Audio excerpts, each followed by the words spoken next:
টাকা দেওয়া হয়নি দাবি মতো। অভিযোগ, সেই কারণে গাড়ি চালককে গাড়ি থেকে নামিয়ে ঘরে ঢুকিয়ে বেধড়ক মারধর করেছেন হরিশ্চন্দ্রপুর থানার কর্তব্যরত 3 সিভিক ভলান্টিয়ার।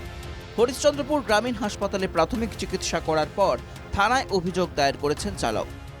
আমি 500 দিচ্ছি, আমার টাকা 500 নেবে না, 1000 টাকা মাংস। মানে সিভিকরা টাকা দাবি করছিল? সিভিক মাংস। ট্রেনে আমাকে যে ভিতরে ক্যাম্পে এলে যায়, ট্রেনে গাড়ি থেকে ট্রেনে তারপরে মেরে যখন করে যে পুরা গাড়ি থেকে ট্রেনে হিচড়ে মারধর করেছে আপনাকে? গাড়ি থেকে ট্রেনে যে নিজের অফিসে নাগায় ক্যাম্পে নাগায় মেরেছে। কতজন সিভিক ছিল? 3 জন ছিল। প্রত্যেক সপ্তাহ গাড়ি নিয়ে আসি দোলখালা থেকে, ওখানে দাঁড়ায় আমাদেরকে বলে 1000 টাকা করে দাও। আমরা বলছি যে 1000 টাকা না দাদা, কিছু কম করেন, 500 টাকা নেন। বলছি যে কেন 500 টাকা নিব, গাড়ি ভরে ভরে গরু নিয়ে যাচ্ছ আর 500 টাকা নিব, 1000 টাকা লাগবেই। বলছি তাই আমি দিব না 1000 টাকা। ও বলছে যে দিবি না, চলো অফিসে চলো। অফিসে নিয়ে যে আমাদেরকে ওরা 3 জন ছিল, আমাদেরকে মারধর অনেক করেছে। অভিযুক্ত সিভিক ভলান্টিয়ারদের গ্রেফতারির দাবিতে আন্দোলন শুরু করেছেন অন্য চালকরা।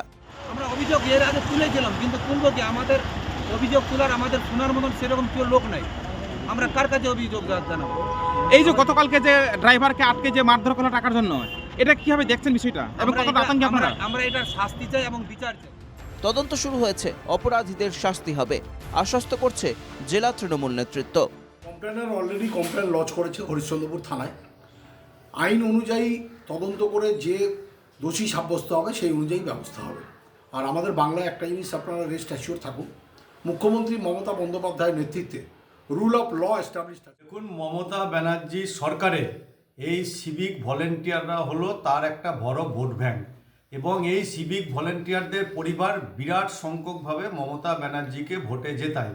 সেই জন্য এই সিভিক ভলেন্টিয়াররা যেসব অত্যাচার করছে, সেই সব অত্যাচার অনেক জায়গার থানার আইসি এবং পুলিশ আধিকারিকদের মেনে নিতে হয়, কারণ এই ভোট ব্যাংকের বিরুদ্ধে পুলিশের যারা আধিকারিক তারা সিভিকের বিরুদ্ধে খুব একটা ব্যবস্থা নিতে পারেন না।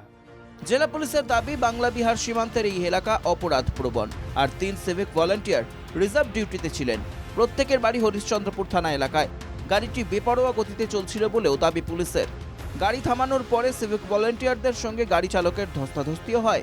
এ ব্যাপারে প্রয়োজনীয় ভিডিও সংগ্রহ করা হচ্ছে, পাশাপাশি 3 সিভিক ভলান্টিয়ারকে ক্লোজ করা হয়েছে।